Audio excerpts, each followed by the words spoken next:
नमस्कार, मी विजय साळवी. एबीपी माझाचा विशेष कार्यक्रम 0 ओव्हरमध्ये मंडळी आपलं स्वागत. गर्व से को हम हिंदू है अशी गर्जना राष्ट्रीय राजकारणात पहिल्यांदा करणारे शिवसेना प्रमुख बाळासाहेब ठाकरे यांनी त्यांच्या आक्रमक शैलीतल्या हिंदुत्वासाठी देशभर ओळख मिळवली होती. मंडळी, तो एक काळ होता. काटक शरीरयष्टी असलेले बाळासाहेब ठाकरे हे खांद्यावर भगवी शाल ओढून जेव्हा मंचावर यायचे तेव्हा मुंबईतलं शिवाजी पार्क असो किंवा परभणीतलं इंदिरा मैदान असो, प्रत्येक ठिकाणी जनसागर ओसंडून वाहत असायचा. सभांमधून हिंदुत्वाचा एल्गार व्हायचा.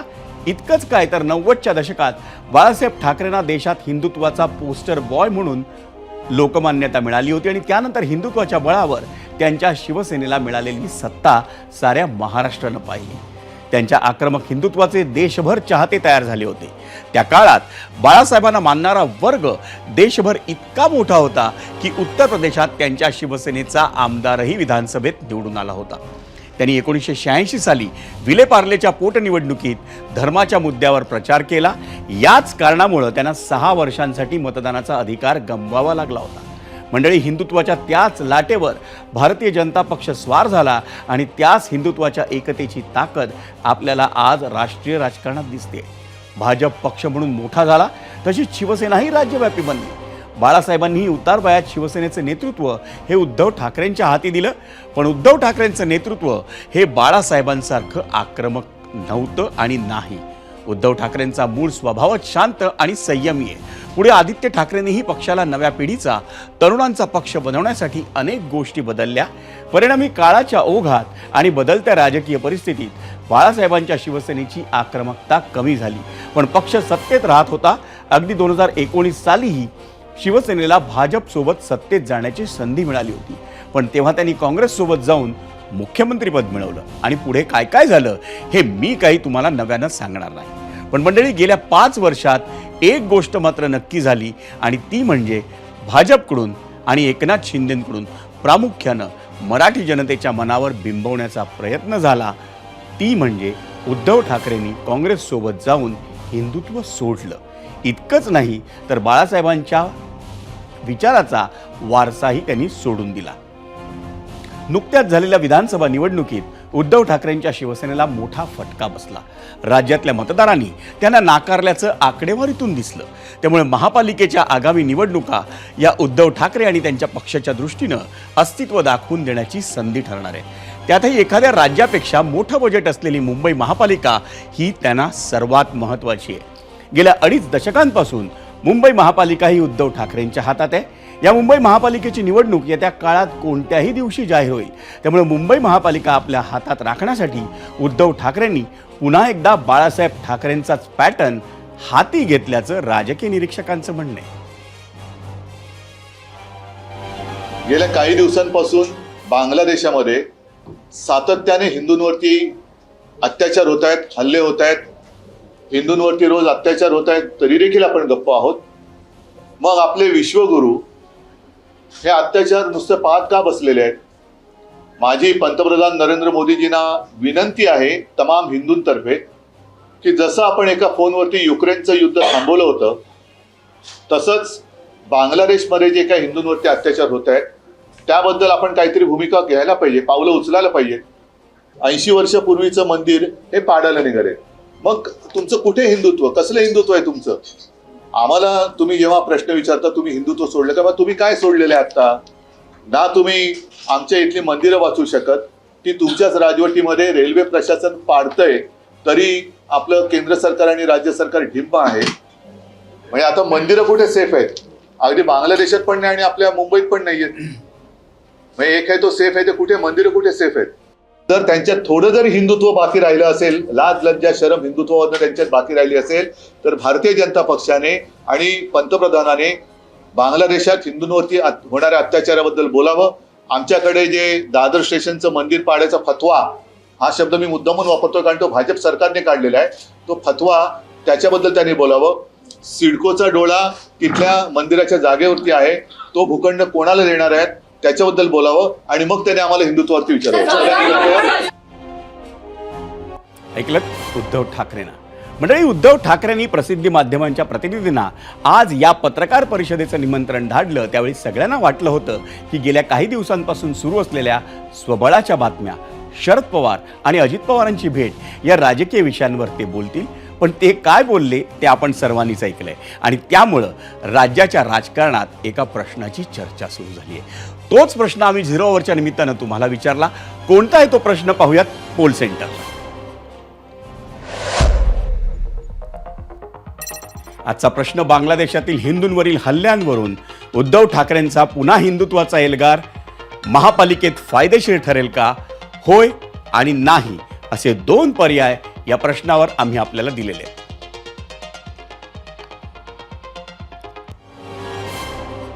मंडळी, भाजपला हिंदुत्वावरून डिवचत उद्धव ठाकरेंनी मुंबई महापालिकेसाठीचा आपला अजेंडा सेट केला. त्यासाठी त्यांनी मुंबईतील दादर रेल्वे स्थानकासमोरील मंदिराचा उल्लेख करत पुढील आंदोलनाची पार्श्वभूमीही तयार केली. आता मंडळी, ठाकरेंनी इतकं डिवचल्यानंतर महायुतीतून पलटवार होणार नाही हे शक्यच नव्हतं. भाजपचे प्रदेशाध्यक्ष चंद्रशेखर बावनकुळेंनी पहिला वार केला. मोदींच्या हिंदुत्वावर बोलण्याचा ठाकरेंना अधिकार नाही असं म्हणत काँग्रेससोबतच्या युतीवरून त्यांनी हल्ला बोल केला. त्यांच्यानंतर शिवसेनेचे नेते उदय सामंत आणि प्रवक्ते संजय शिरसाट यांनीही ठाकरेंच्या आजच्या वक्तव्यावर टीका केली. मला असं वाटतं की हिंदुत्व जर बेडगी असतं तर 234 पर्यंत गेले असते का? आपण राहिलो असतो का? किती 16 20 किती पण राहिलो असतो का? तर मला असं वाटतं की पराभव सुद्धा मोठ्या मनानं स्वीकारला पाहिजे. ते देखील एका पक्षाचे पक्षप्रमुख आहेत, त्यांच्यावर टीका करण्याचा मला अधिकार नाही. एकीकडे बांगलादेशचं उदाहरण द्यायचं, दुसरीकडे दादरच्या मंदिराचं उदाहरण द्यायचं, तिसरीकडे सिडकोच्या मंदिराचं उदाहरण द्यायचं. ही जी गफलत जी चालू होती त्यांची, ती प्रेस नव्हतीच, परंतु त्यांनी एक मेसेज द्यायचा असा प्रयत्न केला की आम्ही आता हिंदुत्वाची भूमिका घेतलेली आहे. लोकसभेच्या मिरवणुकीमध्ये ज्यांनी पाकिस्तानचे झेंडे फडकवले होते, जो मुसा त्या रॅलीमध्ये सहभागी झाला, त्याबद्दल तुमचं मत काय? याची उत्तरं खरं तर त्यांनी दिलं पाहिजे. दादरमध्ये घडलेली घटना किंवा दादरमध्ये पाठवलेली नोटीस, त्याच्यावर प्रेस घ्यावा लागते, हे मला वाटतं यांचं दुर्दैव आहे. तुम्ही ऐकलत उदय सामंत आणि संजय शिरसाट यांना. पण संजय शिरसाट यांच्याही पुढे जाऊन माजी खासदार नवनीत राणा यांनी मोठा पलटवार केला. हनुमान चालिसाचा विरोध करणारे, हनुमान चालिसा म्हणणाऱ्यांवर राजद्रोहाचा आरोप करून त्यांना तुरुंगात टाकणारे, मुख्यमंत्री असताना हिंदूंवर अत्याचार करणाऱ्यांनी आम्हाला हिंदुत्व शिकवू नये असं म्हणत नवनीत राणांनी एक प्रकारे आपल्या अटकेचा आज वचपा काढला. मी आपल्याला एवढंच सांगू शकते की जेव्हा जनाब उद्धव ठाकरेजी मुख्यमंत्री होते, जनाबांनी तर पहिले हेच सांगावं, आज ज्या पद्धतीने हनुमानजीबद्दल आणि हनुमानजीवर जे प्रेम जनाबाला आलेलं आहे, जनाब उद्धव ठाकरेजी, तेव्हा हिंदुत्व आणि हनुमानजी आणि हनुमान चालिसावर पठण करणार म्हणून फक्त एवढंच सांगितलं होतं. तेव्हा हिंदूंवर प्रेम कुठे गेला होता?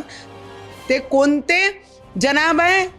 टोमणे देणारे जनाब आहे. आणि टोमणे देणारे जनाबला त्यांना माझा एवढाच सल्ला आहे की आम्हाला, आमच्या देशाचे प्रधानमंत्रीला हिंदुत्व शिकवण्याची गरज नाही. तेव्हा हिंदुत्व कुठे गेला होता? जेव्हा एक लोकप्रतिनिधीला 14 दिवस जेलमध्ये टाकलं होतं. तुम्ही काळजी करू नका, आमचे हिंदूंसाठी आमचे सारखे हिंदू भक्त या मैदानात आहे, तुम्ही आराम करा, तुम्हाला आराम करण्यासाठीच आम्ही सोडलेला आहे. त्यांना ज्या झेंड्यासोबत आता प्रेम झालेलं आहे, किती जर त्यांनी आमच्या हिंदुत्वाच्या नावाचा वापर केला, पण या पूर्ण महाराष्ट्राने आणि पूर्ण देशाने हनुमान चालिसासाठी पूर्ण देशाने पाहिला की 14 दिवस कशा पद्धतीने अत्याचार केला. किती म्हटलं तर या विधानसभेमध्ये त्याला त्याचं उत्तर भेटलेलं आहे. कारण आम्ही जे म्हणत होतो एक रहेंगे तो सेफ रहेंगे, आजही त्या नाऱ्यासोबत आम्ही या मैदानामध्ये आहे. आणि कॉर्पोरेशनसाठी आमचे हिंदुत्वाचा जर वापर जनाब उद्धव ठाकरे करत असन, मुंबईची महानगरपालिका कॉर्पोरेशन घेण्याकरिता, तर आमचे हिंदू लोक यावेळीस तिथेही सुद्धा त्यांना त्यांची जागा दाखवणार आहे. हम आज भी वही बोलते हैं, हम एक हैं तो सेफ हैं. आणि त्याच रिझल्ट या विधानसभामध्ये दिसला आणि तोच रिझल्ट मुंबई महानगरपालिकामध्ये सुद्धा दिसेल. मंडळी, पुढच्या काळात हे आरोप प्रत्यारोप आता आणखी वाढत जाणार. पण जसं आम्ही आधीच म्हटलं की उद्धव ठाकरेंनी मुंबई महापालिकेसाठीचा आपला प्लॅन हा जवळपास रेडी केलाय आणि त्याचीच एक झलक आजच्या पत्रकार परिषदेत दिसून आली. आता तुम्ही म्हणाल काय, तर ऐका. त्यांनी 13 मिनिटांच्या पत्रकार परिषदेत 21 वेळा मंदिर आणि तब्बल 53 वेळा हिंदू किंवा हिंदुत्व असा शब्द वापरला. मंडळी, थोडक्यात आकड्यांच्या भाषेत सांगायचं झालं तर उद्धव ठाकरेंनी दर 8 सेकंदांमध्ये मंदिर, हिंदू किंवा हिंदुत्व हा शब्द उच्चारला आणि त्यांच्या याच आक्रमक हिंदुत्वाच्या भूमिकेचा फटका धर्मनिरपेक्ष इंडिया आघाडीवर परिणामी होऊ शकतो. म्हणजेच ठाकरेंनी जर पुन्हा आक्रमक हिंदुत्वाच्या भूमिकेवर स्वार व्हायचं ठरवलं तर ते त्यांचा मित्रपक्ष असलेल्या काँग्रेसला चालेल का? या प्रश्नावर त्यांचं उत्तर येईल तेव्हा येईल, पण त्याआधीच ठाकरेंची शिवसेना आणि काँग्रेसमध्ये खटके उडायला सुरुवात झाले. उदाहरण द्यायचं झालं तर स्वबळाचा नारा. मंडळी, विधानसभेचे निकाल लागल्यापासून काँग्रेस आणि ठाकरेंच्या शिवसेनेतल्या अनेकांनी दबक्या आवाजात वक्तव्य करत आगामी निवडणुका स्वबळावरच लढवायला हव्यात अशी मागणी केली. ठाकरेंच्या अगदी विधानसभा निवडणुकीतल्या पराभूत उमेदवारांपासून मुंबई महापालिकेतल्या माजी नगरसेवकांपर्यंत अनेकांनी स्वबळाची मागणी ही खुद्द उद्धव ठाकरेंसमोर केली. पण विशेष म्हणजे उद्धव ठाकरेंनी आज आक्रमक हिंदुत्वाचा एल्गार केला. त्याच्या काही तास आधी खासदार संजय राऊतांनी मात्र एक मोठं विधान केलं. शिवसेनेनं मुंबईसह 14 महानगरपालिकांच्या निवडणुकांची तयारी सुरू केलेली आहे आणि आम्ही अत्यंत ताकदीने निवडणुका लढू. आतापर्यंत स्थानिक स्वराज्य संस्था या कधीही युती किंवा आघाडीमध्ये लढल्या गेल्या नाही, कधीच नाही. भारतीय जनता पक्ष शिवसेनाची युती असतानाही नाही, काँग्रेस राष्ट्रवादी काँग्रेसची आघाडी असतानाही नाही. ह्या वेगळ्या प्रकारच्या निवडणुका असतात, तुम्ही समजून घेतलं पाहिजे. नगरपालिका, ग्रामपंचायती, जिल्हा परिषदा, महानगरपालिका या निवडणुका वेगळ्या आहेत. त्यांना स्वतंत्रपणे ज्यांना लढायचं आहे त्यांनी लढलं पाहिजे आणि आपापल्या कार्यकर्त्यांना बळ दिलं पाहिजे. हेच कार्यकर्त्यांचं बळ पुढे विधानसभा आणि लोकसभेला आघाडी आणि युती म्हणून उपयोगाला येतं. आम्ही कोणताही निर्णय घेताना आम्ही 3 पक्ष एकत्र बसून निर्णय घेऊ. हे पण तुम्हाला मी सांगतो. आम्ही जो निर्णय घेऊ कोणताही, तो घेताना शिवसेना, माननीय उद्धव ठाकरे, राष्ट्रवादी काँग्रेस, माननीय शरद पवार साहेब आणि काँग्रेस 3 पक्ष एकत्र बसूनच आम्ही हे सगळे निर्णय घेऊ. चिंता नसावी. स्थानिक स्वराज्य संस्थांच्या निवडणुकीत ज्यांना स्वतंत्र लढायचंय त्यांना लढायला दिलं पाहिजे असं संजय राऊत म्हणतायत मंडळी. आणि जिथं राऊतांनी हा स्वबळाचा जणू इशारा दिला त्याला काँग्रेसमधून तातडीनं प्रतिक्रियाही आली आणि तीही थेट नागपुरातून. काँग्रेसचे नेते आणि माजी विरोधी पक्षनेते विजय वडेट्टीवारांनी संजय राऊतांना उत्तर दिले. मला संजय राऊतांच्या एकूण देहबोलीतून, वागण्यातून थोडासा फ्रस्ट्रेशन आल्यासारखं मला त्यांच्या बोलण्यातून दिसतं आणि कदाचित ह्या निराशेपोटी त्यांनी एकलक्षाचा नारा दिला असेल. त्यांचा पक्ष आहे, त्यांचे स्वतंत्र विचारधारा आहे, त्यामुळे त्यांनी स्वतंत्र लढायचा निर्णय घेतला असेल तर तो त्यांचा अधिकार आहे. आघाडी म्हणून आम्ही एकत्रित लढण्यासाठी तयार आहोत, परंतु संजय राऊतांच्या भूमिकेच्या संदर्भात एकदा स्पष्टता आली की मग आम्ही आमचा निर्णय घेऊ. मंडळी, राज्यातल्या याच संघर्षाच्या बातम्या पाहिल्यानंतर आता जरा दिल्लीत जाऊया, जिथे संसदेचं हिवाळी अधिवेशन सुरू आहे. त्यातच आज संविधानाला 75 वर्ष पूर्ण होत आहेत. त्यामुळे आज संसदेच्या दोन्ही सभागृहात चर्चा झाली. सत्ताधारी आणि विरोधकांनी संविधानावरून एकमेकांवर जोरदार टीका केली. सुरुवात केली ती केंद्रीय संरक्षण मंत्री राजनाथ सिंहांनी. काँग्रेसने गेल्या सत्तेत असताना संविधानाचा किती अपमान केला याचा पाढा वाचून राजनाथ सिंहांनी काँग्रेसवर टीका केली. सोबतच फक्त आणि फक्त भारतीय जनता पक्षानंच संविधानाचं संरक्षण केलंय असंही त्यांनी सभागृहाला सांगितलं. त्यानंतर विरोधकांकडून काँग्रेसच्या नवनिर्वाचित खासदार प्रियंका गांधी उभ्या राहिल्या. त्या नुकत्याच वायनाड पोटनिवडणुकीत विक्रमी मतांनी विजयी झाल्यात आणि त्याच आत्मविश्वासानं त्या संसदेत पोहोचल्या आणि आज पहिल्यांदाच त्यांनी भाषणही केलं. आपल्या भाषणाच्या सुरुवातीलाच प्रियंका गांधी यांनी 13 डिसेंबर रोजी दहशतवादी हल्ल्याच्या वेळी संसदेच्या सुरक्षा करत असताना शहीद झालेल्या सुरक्षा कर्मचाऱ्यांना श्रद्धांजली अर्पण केली आणि त्यानंतर संविधानाच्या अधिकारांची त्यांनी चर्चा केली. गेल्या 15 दिवसांपासून संसदेचं हिवाळी अधिवेशन सुरू झालंय, पण अदानी मुद्द्यावरून विरोधक तर जॉर्ज सोरॉस मुद्द्यावरून सत्ताधारी दोन्ही बाजू आक्रमक राहिलेत. त्यामुळे संसदेतली भाषणं काही ऐकायला मिळाली नव्हती. पण आज संविधानामुळेच ही भाषणं झाली आणि आपल्या पहिल्याच भाषणात प्रियंका गांधींनी सगळ्यांना प्रभावित केलं. त्यांच्या भाषण शैलीचंही कौतुक झालं. पाहूयात त्यांच्या भाषणातील काही ठळक मुद्दे. श्रीमती प्रियंका गांधी वाड्रा. देश देख रहा है कि एक व्यक्ति को बचाने के लिए 142 करोड़ देश की जनता को नकारा जा रहा है. सरकार सिर्फ अडानी जी के मुनाफे के लिए चल रही है. प्रधानमंत्री जी यहाँ सदन में संविधान को की किताब को यूं माथे से लगाते हैं, लेकिन संभल में, हाथरस में, मणिपुर में जब न्याय की गुहार आती है तो उनके माथे पे शिकन तक नहीं आती. शायद समझ नहीं पाए हैं कि भारत का संविधान संघ का विधान नहीं है. नेहरू जी ने क्या किया, अरे वर्तमान की बात करिए, देश को बताइए आप क्या कर रहे हैं. कि सारी जिम्मेदारी जवाहरलाल नेहरू की है. मैं सदन में नहीं हूँ, लेकिन मुझे ताज्जुब होता है कि इन 15 दिनों में इतने बड़े बड़े इश्यूज हैं, प्रधानमंत्री जी मात्र एक दिन के लिए, शायद 10 मिनट के लिए दिखे हैं. आज का राजा भेष तो बदलते हैं, शौक तो है उनको, लेकिन न जनता के बीच जाने की हिम्मत है और न आलोचना सुनने की. आप राजनीतिक न्याय की बात करते हैं, सरकारों को पैसों के बल पर गिरा देते हैं. क्या संविधान इन पर लागू नहीं था? पूरी देश की जनता हंसती है. इनके यहाँ तो वॉशिंग मशीन है, जो यहाँ से वहाँ जाता है वो धुल जाता है. भय की भी सीमा होती है, और जब वो सीमा पार हो जाती है तब उसमें एक ऐसी शक्ति पैदा होती है जिसके सामने कोई कायर खड़ा नहीं हो सकता. ये देश कायरों के हाथों में ज्यादा देर तक कभी नहीं रहा. ये देश उठेगा, ये देश लड़ेगा, सत्य मांगेगा, सत्यमेव जयते. खासदार प्रियंका गांधींचं हे पहिलं भाषण त्यांच्या पाठीराख्यांच्या दीर्घकाळ स्मरणात राहील. आणि त्यांच्या याच भाषणानंतर त्यांची आई सोनिया गांधी, भाऊ राहुल गांधी आणि पती रॉबर्ट वाड्रा यांनी प्रियंका गांधींचं कौतुक केलं. आपण तेही पाहूया. जो प्रियंका जी मैम एक्सेलेंट. जो प्रियंका जी मैम एक्सेलेंट. जो Priyanka ji ma'am excellent. Wonderful speech. Better than my maiden speech. Let's put it like that. मैं बहुत खुश हूँ. बहुत उन्होंने स्पष्ट बोला, बहुत क्लियर बोला. जो भी उनका अनुभव पूरे देश में रहा है उन्होंने उसकी जिक्र की. जितनी मुश्किलें लोगों ने सही हैं उसके बारे में उन्होंने अपनी स्पीच में बोला. और उन्होंने ये कहा कि संविधान की बहुत वही हिम्मत देती है हर नागरिक को, और ज़रूर लोकसभा चलनी चाहिए, और जो डिबेट ऑपोजिशन चाहती है वो होनी चाहिए.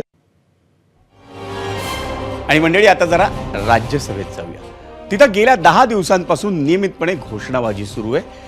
विरोधकांनी राज्यसभेचे सभापती जगदीप धनखड यांच्या विरोधात अविश्वास ठराव आणलाय. त्यासाठीची नोटीसही देण्यात आली आहे. तेव्हापासून इथं आरोप प्रत्यारोप सुरू आहेत, गदारोळ सुरू आहे. आजही संसदेच्या हिवाळी अधिवेशनाचा जो दिवस होता तो अतिशय गरमागरमीचा ठरला. राज्यसभेत अविश्वास प्रस्तावावरून जोरदार गदारोळ झाला. उपराष्ट्रपती आणि राज्यसभेचे सभापती जगदीप धनखड आणि विरोधी पक्षनेते मल्लिकार्जुन खरगे यांच्यात खडाजंगी पाहायला मिळाली. उपराष्ट्रपती म्हणाले, मी शेतकऱ्याचा मुलगा आहे, तर खरगे म्हणाले, मी कामगाराचा मुलगा आहे. आज झोपण्याआधी चिंतन मनन करा असा सल्ला सुद्धा उपराष्ट्रपती धनखड यांनी खरगेंना दिला. पाहूयात काय झालं नेमकं. तिवारी जी, ध्यान रखिए, पूरे दिन 24 घंटे आपका यही काम है, और मानकर चलिए किसान का बेटा हूं, कमजोरी नहीं दिखाऊंगा, देश के लिए मर जाऊंगा, मिट जाऊंगा. आप लोग चिंतन नहीं करेंगे. 24 घंटे एक ही काम है कि किसान का बेटा यहाँ क्यों बैठा है. मैं आंखों से देख रहा हूं, पीड़ा महसूस कर रहा हूं. मेहरबानी कर कर दिल टटोलिए, मेहरबानी कर कर कुछ सोचिए. मैंने इज्जत देने में कोई कमी नहीं रखी है. And look at the gesturing, look at what you are saying. मैंने बहुत बर्दाश्त किया है. आज का किसान खेत तक सीमित नहीं है. आज का किसान हर जगह कार्यरत है, सरकारी नौकरी में है, उद्योग में है. आप प्रस्ताव लाए, आपका अधिकार है. प्रस्ताव पर चर्चा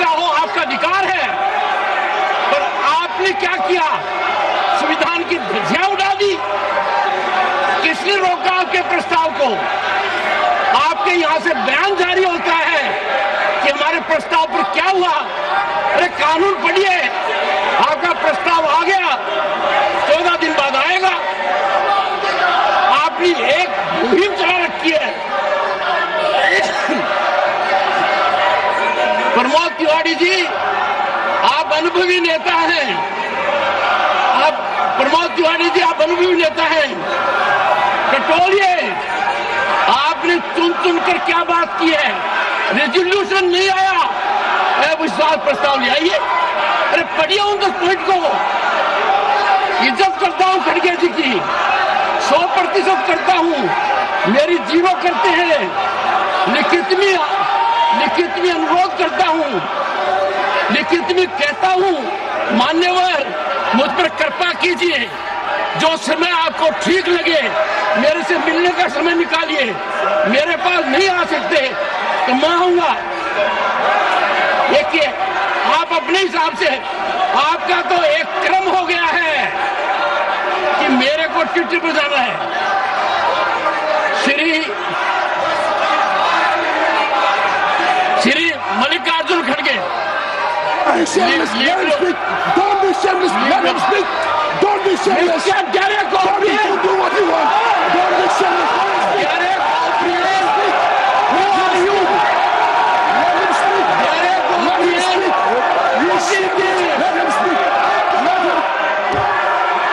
भी हालत में कमजोर नहीं पड़ूंगा ना, सबकी सुनूंगा, पूरे दिन सुनूंगा, पर कमजोर नहीं पड़ूंगा। आणि मंडळी, झिरो ओव्हरच्या आजच्या भागात उद्धव ठाकरेंच्या हिंदुत्वाच्या भूमिकेबाबत आम्ही विचारलेल्या प्रश्नावर तुम्ही सोशल मीडियावर दिलेल्या प्रतिक्रिया पाहण्यासाठी आपण जाऊयात मीडिया सेंटरला आणि पाहूया पहिल्यांदा आपला आजचा प्रश्न काय होता. बांगलादेशातील हिंदूंवरील हल्ल्यांवरून उद्धव ठाकरेंचा पुन्हा हिंदुत्वाचा एल्गार, महापालिकेत फायदेशीर ठरेल का, होय आणि नाही, असे 2 पर्याय आम्ही आपल्याला दिले होते. याच्यावरचा कौल आपण पाहणार आहोत थोड्या वेळाने, पण आधी पाहूया आपण दिलेल्या प्रतिक्रिया. विजय सावंत म्हणतायत फायदेशीर ठरू नये, सत्तेसाठी मध्यंतरी दाखवलेले रंग पाहिलेत, असं त्यांनी युट्यूबवर म्हटलंय. युट्यूबवरच सुभाष सानप म्हणतायत जेव्हा हिंदुत्ववादी भूमिका घ्यायची वेळ होती तेव्हा घेतली नाही, वारंवार बदललेली भूमिका जनतेला पटली नाही, त्यामुळे आता काही फायदा होणार नाही.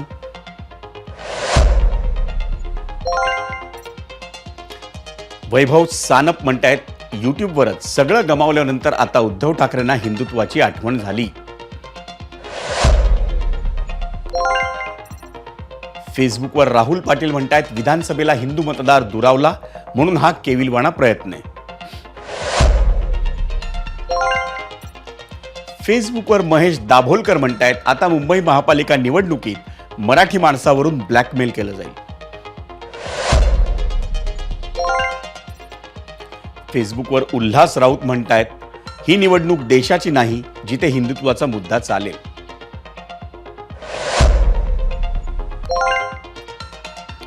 फेसबुकवरच पंकज धुळे म्हणतायत यांना राज्यातील जवळच्या शहरात साधू संत वाचवता आले नाहीत आणि चालले बांगलादेशातील हिंदूंची काळजी करायला.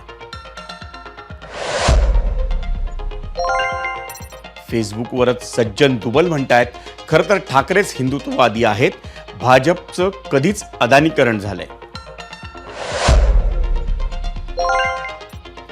फेसबुकवरच सदानंद आर्डेकर म्हणतायत सोयीनुसार भूमिका बदलून फायदा नाही होणार.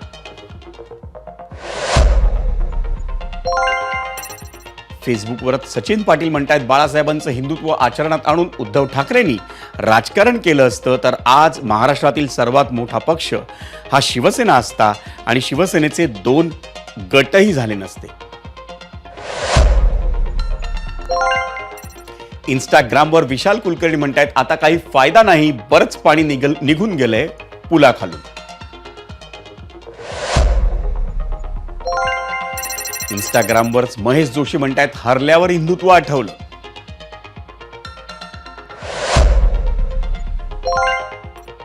इंस्टाग्रामवर प्रितेश टकळे म्हणतायत मुंबई महानगरपालिका ही उद्धव ठाकरेंसाठी सोन्याची कोंबडी आहे, त्यासाठी काही दिवस ते सेक्युलर भूमिका सोडून हिंदुत्ववादी दिसतील.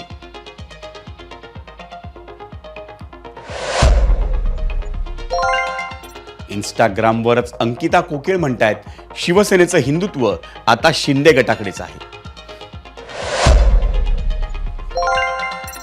इंस्टाग्रामवर राकेश सोनावणे म्हणतायत आता वेळ गेली.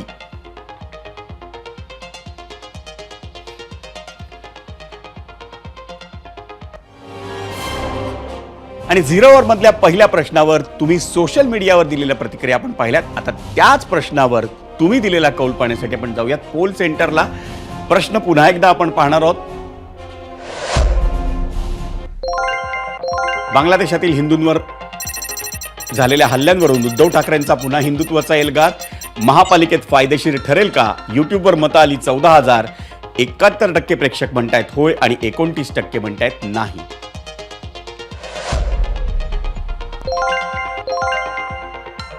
इंस्टाग्रामवर एकूण मतं आली आहेत 3,500 आणि कौल आपण पाहतोय 70% म्हणतायत होय आणि 30% म्हणतायत नाही.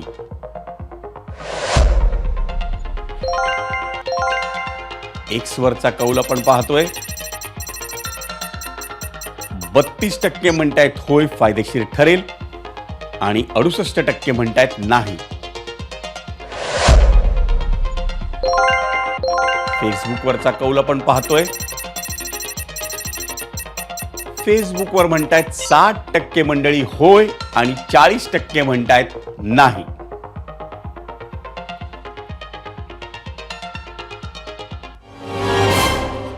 आणि मंडळी आता 0 ओव्हर मध्ये वेळ झाली एका छोट्याशा ब्रेकची. पण ब्रेक नंतर बातमी आहे 2 पवारांमधली अतिशय महत्वाची.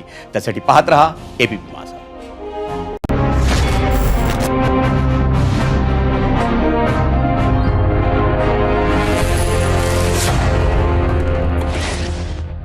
एबीपी माझा, उघडा डोळे बघा नीट.